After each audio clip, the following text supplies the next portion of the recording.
RRR మూవీతో global star అయ్యాడు రామ్ చరణ్. ఆ తర్వాత వచ్చిన ఆచార్య అంతగా ఆకట్టుకోలేకపోయింది. ప్రస్తుతం కోలీవుడ్ దర్శకుడు శంకర్ దర్శకత్వంలో గేమ్ చేంజర్ చేస్తున్నాడు. ఇప్పటికే షూటింగ్ పూర్తి చేసుకున్న ఈ మూవీ పోస్ట్ ప్రొడక్షన్ వర్క్ జరుగుతోంది. ఇందులో కియారా అద్వానీ, అంజలి, ఎస్జే సూర్య, శ్రీకాంత్, ప్రకాష్ రాజ్, సునీల్, సముద్రఖని, నవీన్ చంద్ర, నాజర్, శుభలేఖ సుధాకర్, మురళీ శర్మ, రాజీవ్ కనకాల కనిపించబోతున్నారు.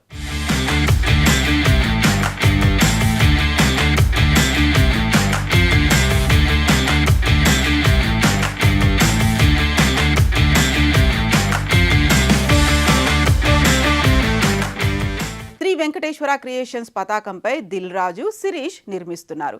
భారీ బడ్జెట్ చిత్రంగా తెరకెక్కుతున్న గేమ్ చేంజర్ ఈ ఏడాది చివరిలో కానీ వచ్చే సంవత్సరం విడుదల చేసే అవకాశాలు కనిపిస్తున్నాయి. ఇదిలా ఉంటే RRR తర్వాత ఈ మెగా పవర్ స్టార్ రేంజ్ మారిపోయింది. ఎన్నో గౌరవాలు, పురస్కారాలు అందుకుంటున్నాడు.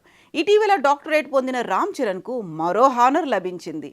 లండన్లోని ప్రతిష్టాత్మక మేడమ్ టుస్సాడ్స్ మ్యూజియంలో మైనపు బొమ్మను ఏర్పాటు చేయనున్నారు. ఇప్పుడు మరో ఘనతను దక్కించుకున్నాడు చెర్రీ.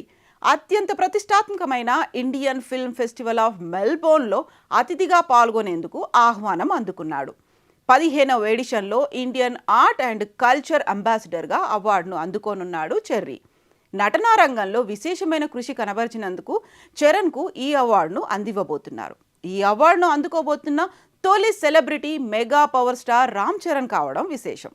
విక్టోరియన్ ప్రభుత్వం ప్రతి ఏటా ఈ ఫెస్టివల్ ఈవెంట్ నిర్వహిస్తుంది. ఈ ఏడాది ఆగస్టు 15 నుంచి 25 వరకు ఈ ఈవెంట్ జరగనుంది. ఇదిలా ఉంటే ఈ అవార్డు దక్కడంపై చెర్రీ స్పందించాడు. మెల్బోర్న్లో భారత జాతీయ జెండాను ఎగురవేయడానికి ఎదురు చూస్తున్నానని పేర్కొన్నాడు.